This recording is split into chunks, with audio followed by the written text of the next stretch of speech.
BCom part third, subject BST, auditing and management accounting, lesson ratio analysis. आज ही class में अपन example number 1 कर रहे हैं। पिछली क्लासों में अपन ने कुछ क्वेश्चन किए थे रेशो चैप्टर के। आज ही क्लास में अपन एग्जाम्पल स्टार्ट कर रहे हैं। एग्जाम्पल स्टार्ट करने का मेरा उद्देश्य यही है कि मैं ये चाहता हूँ कि आप एग्जाम्पल्स भी करें क्वेश्चन के साथ साथ। जैसे जैसे मैं आपको क्वेश्चन करा रहा हूँ, जैसे मान लीजिए मैंने 3-4 क्वेश्चन करा दिए, तो आप साथ में एग्जाम्पल्स भी करते रहें। मतलब क्वेश्चन और एग्जाम्पल साथ साथ में चलनी चाहिए। तो आपका ध्यान आकर्षित करने के लिए ये एग्जाम्पल आज मैं स्टार्ट कर रहा हूँ, ताकि आप कई क्या बड़े ही थोड़े से आलसी ज़्यादा ही हैं, जो कई तो मान लो वीडियो देखते ही नहीं है ना, और कई देखते हैं तो वो क्वेश्चन करके छोड़ दिया है। लेकिन मैं कह रहा हूँ साथ में आपको एग्जाम्पल्स भी करने हैं। वो आप देखो तो सही एक बार बुक खोल के कि एग्जाम्पल्स के सवाल कैसे हैं।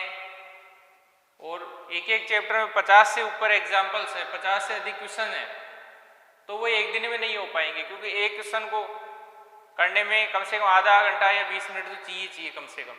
समझ में नहीं आएगा तो और ज़्यादा समय लग सकता है।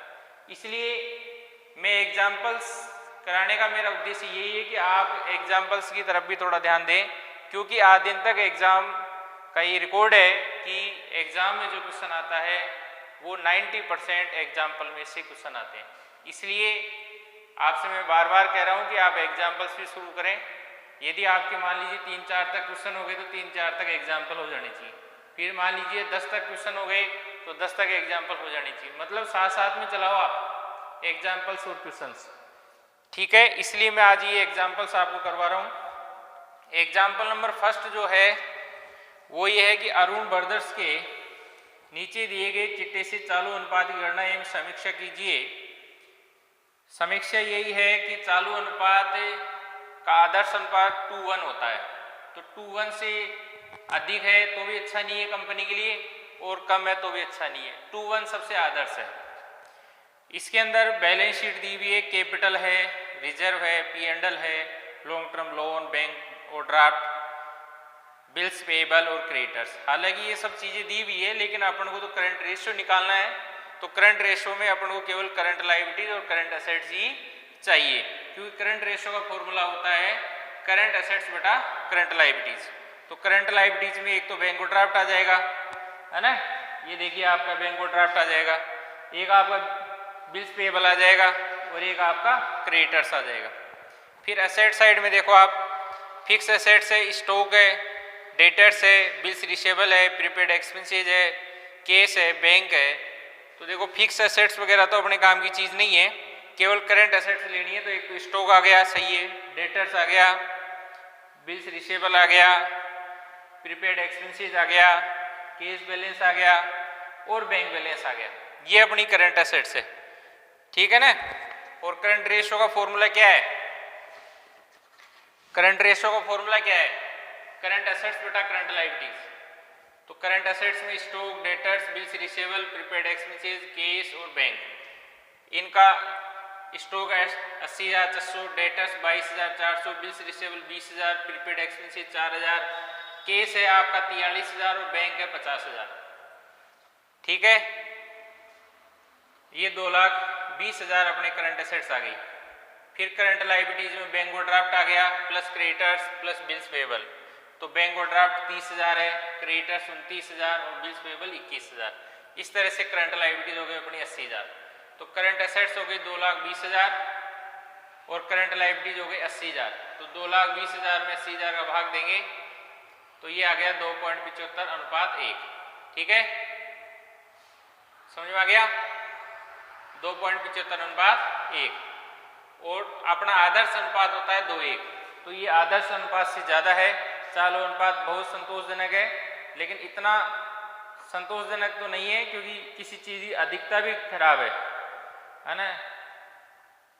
जैसे मान लीजिए कि अपन को इतना स्टॉक चाहिए, जैसे मान लीजिए अपने कार का शोरूम है और अपने कार के शोरूम में महीने की एवरेज 10 कार बिक जाती है और आप स्टॉक में 100 कार रख रखे हो तो वो ज़्यादा है, ठीक है ना।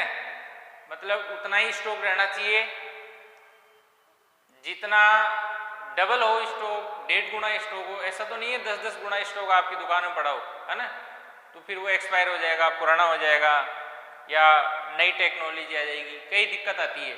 इसलिए 2:1 जो इसने रेशो बताई है, जो एक्सपर्ट हैं रेशो के, उन्होंने कहा है कि 2:1 ही रहना चाहिए, लेकिन 2:1 से भी अधिक है तो कोई बात नहीं है, लेकिन 2:1 के आसपास रहना चाहिए, है ना। चाल अनुपात बहुत संतोषजनक है क्योंकि 2.75 स्वीकृत प्रभाग 2:1 से कहीं अधिक है, अतः संस्था की तरलता स्थिति सुदृढ़ है। मतलब अच्छी स्थिति है, कोई दिक्कत नहीं है, 2:1 चाहिए, 2.75 है, लेकिन ज़्यादा भी अच्छा नहीं है ना। जैसे मान लीजिए आपके पास में कितना केस पड़ा है, उतने की आवश्यकता ही नहीं है।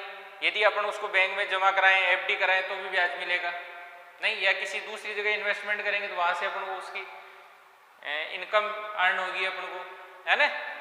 तो कोई भी चीज़ व्यर्थ नहीं रहनी चाहिए, मतलब जितनी आवश्यकता है उतना ही रहना चाहिए। तो केस करंट रेशो का जो आदर्श अनुपात है वो 2:1 है।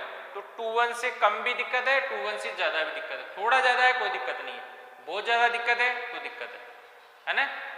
मतलब 2:1 के आसपास रहना चाहिए, ठीक है ना। ये आदर्श अनुपात होता है। इस तरह से फिर मैं आपको दोबारा यही कहना चाहूँगा कि आप क्वेश्चंस के साथ में एग्जाम्पल्स जरूर करें। मैंने शुरुआत कर दी है, अब मैं जैसे जैसे क्वेश्चन कराऊँ वैसे वैसे आपको एग्जाम्पल्स के साथ में करने हैं। फिर भी आप नहीं करते तो फिर आपकी गलती है, मैं केवल आपको दिशा निर्देश दे सकता हूँ, पालना करना आपके हाथ में, ठीक है ना। Thank you.